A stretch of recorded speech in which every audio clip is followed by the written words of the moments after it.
আসসালামু আলাইকুম রহমতুল্লাহি অবরকাতুহু।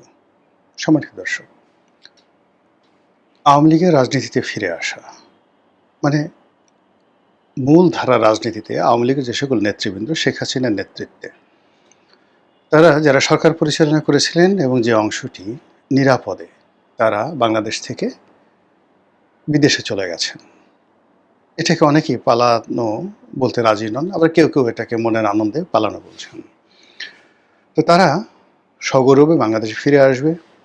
আবার জাহাঙ্গীর কবির নানক, বাহাউদ্দিন নাসিম, ওবায়দুল কাদের, অন্যান্য যে সকল মন্ত্রিপরিষদের সদস্য ছিলেন তারা আবার এই রাজপথ দাপিয়ে বেড়াবেন, হয়তো ক্ষমতায় আসবেন, হয়তো বিরোধী দলে থাকবেন, হয়তো রাজপথে থাকবেন, কিন্তু তারা রাজনীতি করবেন এটার সম্ভাবনা নিয়ে পক্ষে বিপক্ষে নানা রকম কথাবার্তা হচ্ছে। যারা আওয়ামী লীগের বিপক্ষের লোক, এর মধ্যে অনেক জ্ঞানীগুণী বুদ্ধিজীবী আছেন, তাদের বক্তব্য হলো যে কিয়ামত হয়ে গেল, আওয়ামী লীগ আর আসতে পারবে না। এর কারণ হলো যারা একবার পালিয়ে গেছে তারা কখনোই আর ফিরে আসতে পারে না।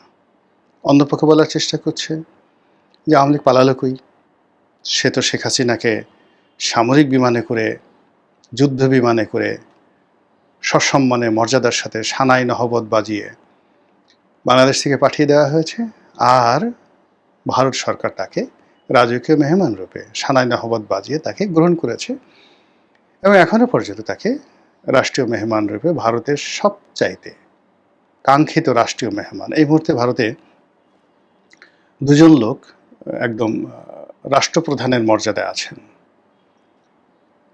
দালাই লামা, তিব্বতের ধর্মগুরু দালাই লামা, আর শেখ হাসিনা। কিন্তু শেখ হাসিনার যে জৌলুস, তার যে ক্ষমতা, তার যে প্রভাব, সরকারের সাথে তার যে সংযোগ, এবং শেখ হাসিনাকে কেন্দ্র করে দিল্লি, গুজরাট, আহমেদাবাদ, তারপরে পশ্চিমবঙ্গ, আসাম, ত্রিপুরা, বিহার, সব জায়গাতে সেখানকার রাজনীতির যে পক্ষ, মানে ওখানে যেভাবে আওয়ামী লীগের হাজার হাজার মানুষ আছে, তার সঙ্গে সঙ্গে ওখানে বাঙালিরা আছে যারা মাইগ্রেট করে ওই অঞ্চলে গিয়ে দীর্ঘদিন যাবৎ বসবাস করছেন তারা, এবং ওখানে যে সকল রাজনীতিবিদ রয়েছেন তাদের একটা বিরাট অংশ শেখ হাসিনার পক্ষে। সেখানে রীতিমতো একটা আলাদা রাষ্ট্র গঠন করার মতো অবস্থা তৈরি করে ফেলেছে। পশ্চিমবঙ্গের কথা চিন্তা করেন।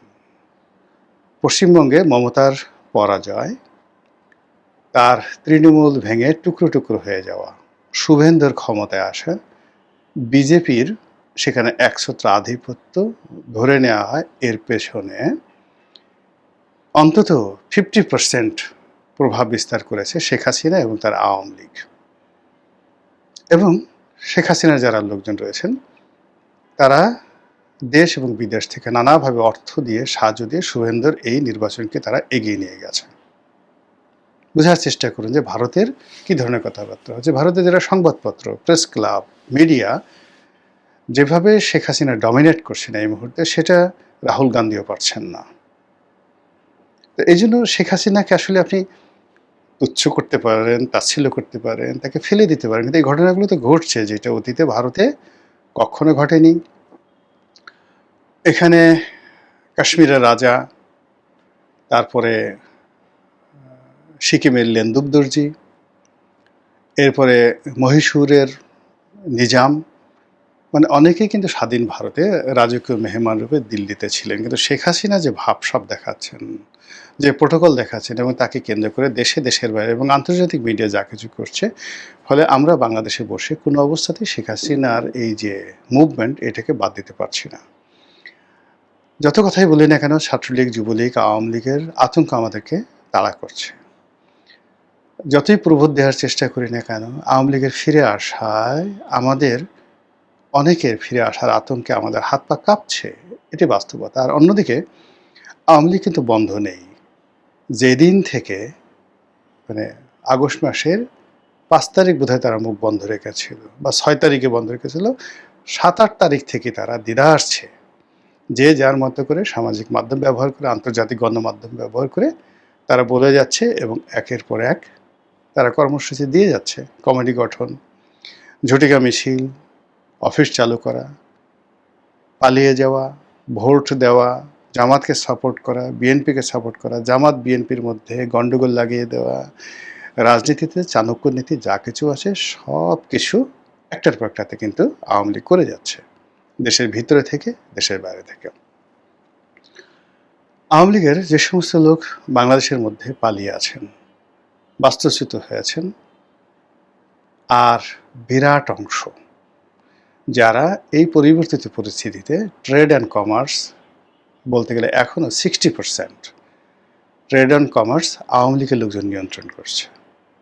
কন্ট্রাক্টারি, সরকারি কাজকর্ম সবই তাদের লাইসেন্সে হচ্ছে। তারা বিএনপির লোককে পার্টনার নিয়েছে, বিএনপির লোককে ঘুষ দিচ্ছে, বিএনপির লোকের চাঁদাবাজির যে চাহিদা সেটা পূর্ণ করছে, কিন্তু মূল চাবিকাঠি এটা আওয়ামী লীগের লোকজনের হাতে। বাংলাদেশের ফুড সিকিউরিটি তাদের হাতে, আমদানি বাণিজ্য তাদের হাতে, রপ্তানি বাণিজ্য তাদের হাতে, আমলাতন্ত্র তাদের হাতে, যে যাই বলুক না কেন। উপরে শুধুমাত্র কে পোস্টগুলো, সিআইডির প্রধান, ডিবির প্রধান, এসবির প্রধান, আইজি, বিএনপি স্যাটিসফাইড, কিন্তু পুরো চেইনটা এমনভাবে তৈরি করা আছে, এই চেইনটি যদি ভাঙতে যান পুরো কলাপস করবে সিস্টেমটি, ভাঙতে পারবেন না। 17 বছরের সেই চেইন, এই চেইন এখনও সচিবালয়ে বসে, কোনো বাহিনীতে বসে, তহসিল অফিসে বসে, স্বাস্থ্য বিভাগে বসে সারাদিন মোনাজাত করে, ইয়া হাসিনা, ওয়া Hasina, come on baby, come on baby, ও আম্মা, ও আম্মা, ও আপা, যে যার মধ্যে, ও দাদি, ও খালাম্মা, ফিরে আসেন, আপনি ছাড়া আমরা আরো বাঁচব না, আল্লাহ 10টা গরু কুরবানি দেবো, 100টা গরু কুরবানি দেবো, আল্লাহ হজে যাব, উমরা করবো, শেখ হাসিনা ফিরে নিয়ে আসো। আচ্ছা বলেন তো, কাজগুলি কি হচ্ছে না? রোজা রাখা, তার জন্য রোজা রাখা হচ্ছে না? তার জন্য কি কোরআনের খতম হচ্ছে না? সাময়িকভাবে ডক্টর ইউনূসের জন্য কয়েক খতম কোরআন শরীফকে দিয়েছে বলেন?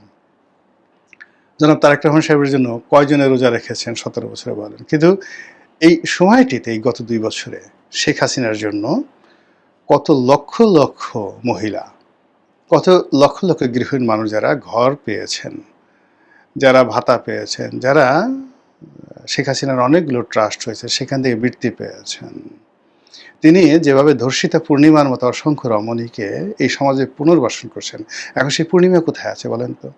সেই পূর্ণিমা কি তারেক রহমানের জন্য দোয়া করবে?